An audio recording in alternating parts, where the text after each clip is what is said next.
Et bonjour à tous, on vous retrouve ici en direct de notre chambre, il est 11 h.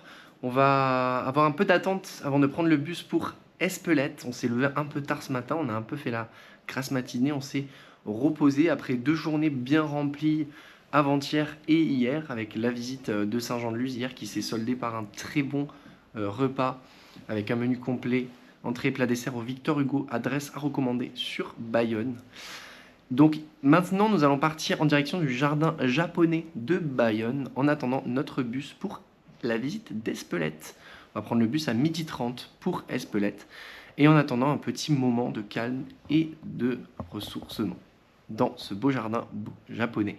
Ce jardin japonais est assez célèbre et l'entrée est gratuite, c'est pour ça qu'on en profite.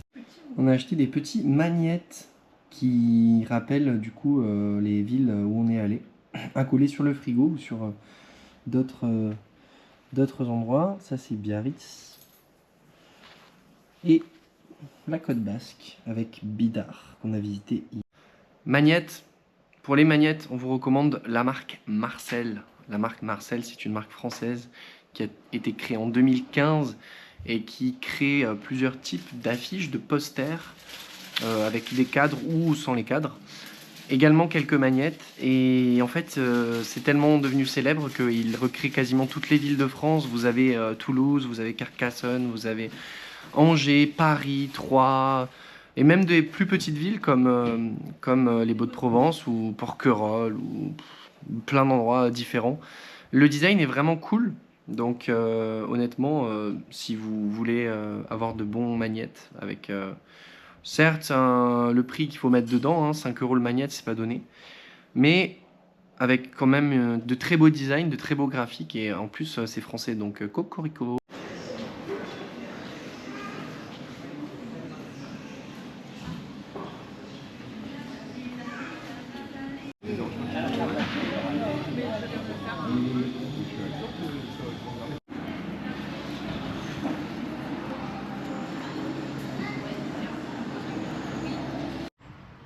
Du coup, on a pris 2 sortes de gâteaux basques aux amandes. Trop beau. Et à la crème, juste ici. 4 € la portion, mais franchement, c'est très généreux. On a goûté dans plusieurs endroits et tous les gâteaux basques sont à peu près équivalents en termes de goût. Ce qui fait vraiment la différence, c'est, je pense, le côté sucré. Le premier jour, on a pris du côté des Halles de Bayonne, du coup, et le côté sucré n'était pas très présent. Mais moi, je préfère. C'est plus crémeux.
soit vous récupérez les graines à l'intérieur du piment et vous les plantez ou autre, ou vous pouvez couper en petites rondelles le piment et vous le mettez dans votre salade.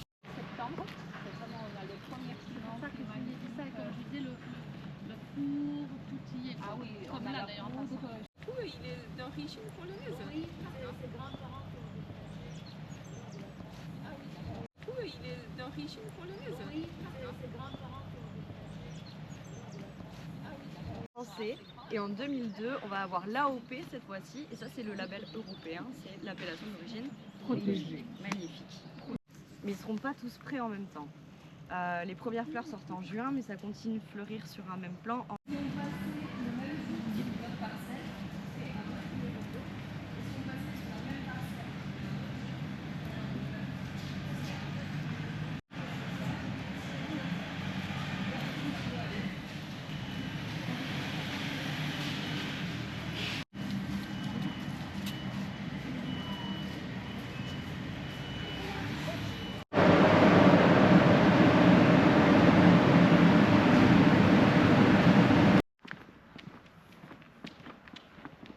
On vient de sortir de l'atelier du piment. C'est à l'entrée d'Espelette et en fait c'est une ferme qui produit donc des piments et qui organise des visites et dégustations avec dégustation gratuite. Donc c'était super intéressant, on apprend plein de choses sur la culture du piment, la récolte du piment, le cahier des charges de la dénomination AOP, donc du piment d'Espelette. Donc visite hyper intéressante, on est resté à peu près 1h15 là-bas sur place. C'était vraiment cool honnêtement. On voit les champs avec toutes les vues des collines vertes du Pays Basque et on a acheté bien sûr des piments, enfin de la poudre de piment d'Espelette. Très bonne surprise honnêtement, l'atelier du piment, c'est très sympa. Si vous avez l'occasion, n'hésitez pas à y faire un tour. Les vendeurs et les producteurs sont très sympas.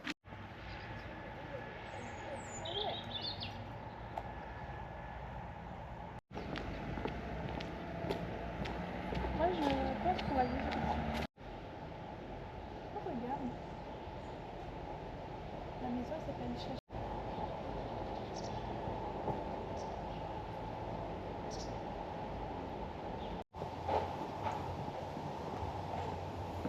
Parce que franchement on m'en fiche, c'est tout. Honnêtement c'est pas la pluie qui va me repousser.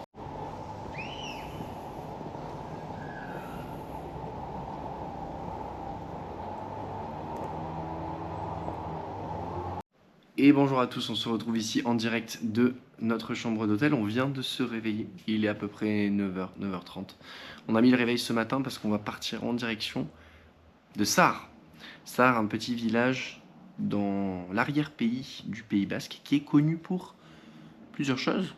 Tout d'abord, c'est un village qui est classé plus beau village de France par l'association des plus beaux villages de France. Et il est également connu pour abriter trois particularités, trois choses à faire aux alentours. C'est les grottes de Sar, le musée du gâteau basque, la maison typique basque et le train de la Rune. Le train de la Rune qui est l'attraction la plus connue, qui est un train à crémaillère, un des derniers trains à crémaillère en France, il me semble. En fait, on va monter jusqu'à 950 mètres, jusqu'au pic de la Rune, avec ce train qui offre un très beau panorama sur la vallée, sur la côte basque, l'océan et également la montagne. Donc c'est une attraction incontournable qui a quand même un coût 24 €. On vous dira si ça vaut le prix ou si c'est surévalué. On verra en fonction de plusieurs critères. On va tout d'abord prendre un train pour y aller. On va y aller en train, on s'arrêtera à Saint-Jean-de-Luz-Cibourg. Et ensuite, on prendra un bus pour aller donc en direction du village de Sar. On va faire une petite halte dans ce village pour visiter un petit peu. Peut-être qu'on mangera là-bas, peut-être pas. Effectivement, comme on n'a pas notre véhicule, c'est assez contraignant parce qu'il n'y a pas des bus qui passent toutes les heures. Il y a à peu près 5-6 bus par jour. Donc on essaie de s'organiser en fonction de ça. Ça requiert un petit peu d'organisation. Mais ça devrait bien se passer. Donc on vous retrouve tout de suite, juste après, là-bas.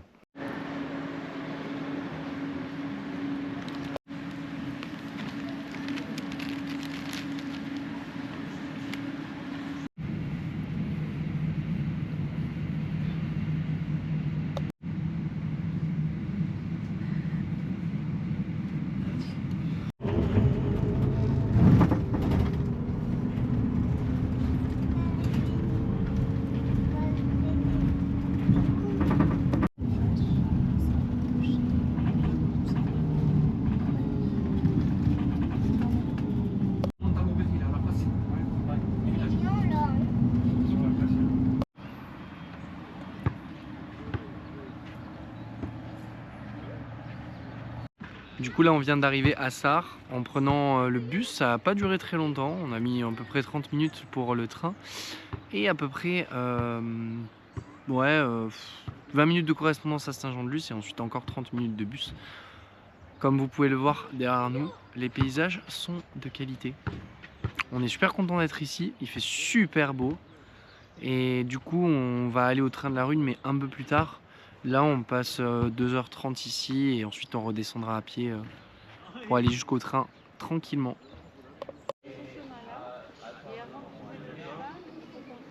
Combien je suis?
croyais qu'elle parlait d'une autre petite.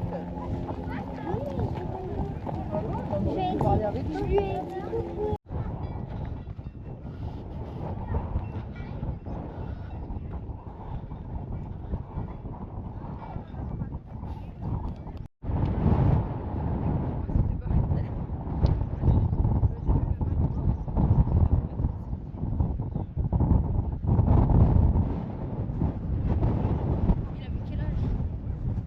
Toi, t'en avais 5 et il en a 3 de plus. Je sais pas si vous m'entendez bien avec le vent. On vient d'arriver au sommet de la Rhune. C'est un sommet qui culmine à 905 mètres de haut. On est venu donc avec ce train, le train de la Rhune, qui est un train à crémaillère, plus ancien train à crémaillère encore en activité au monde. C'est le seul au monde. Donc le prix justifie le fait que ce soit le seul train à crémaillère. Ce prix est correct. Le prix, on a payé 24 € pour monter. Et le panorama est assez exceptionnel. On n'est pas tout seul, bien sûr, c'est les vacances scolaires. Donc il y a beaucoup de monde, beaucoup d'enfants. Mais c'est un pur bonheur, il fait extrêmement beau. On profite là d'être au cœur de la nature et d'être vraiment entouré de verdure avec des panoramas sur le golfe de Saint-Jean-de-Luz, le golfe de Gascogne. On voit toute l'Espagne, tout Hendaye, Saint-Jean-de-Luz, Biarritz, Bayonne. C'est vraiment très très beau.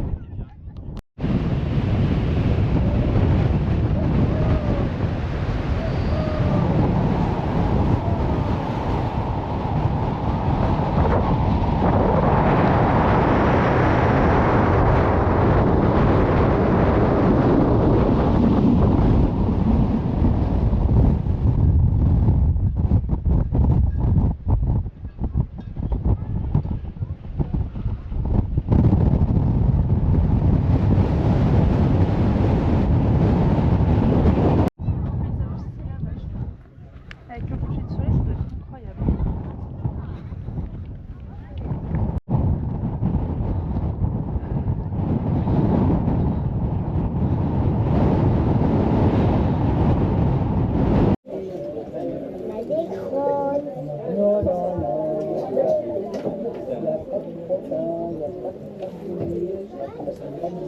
Là, on est à combien de chiffres?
tapas. On est à Bayonne. Le restaurant s'appelle Itzaren avec une petite bière. Donc les tapas, c'est planche de charcuterie avec chorizo, un petit peu de saucisson, du jambon ibérique, jambon blanc. Ça, c'est les rabas de calamar et les croquetas de jamón de serrano, por favor. Bon appétit.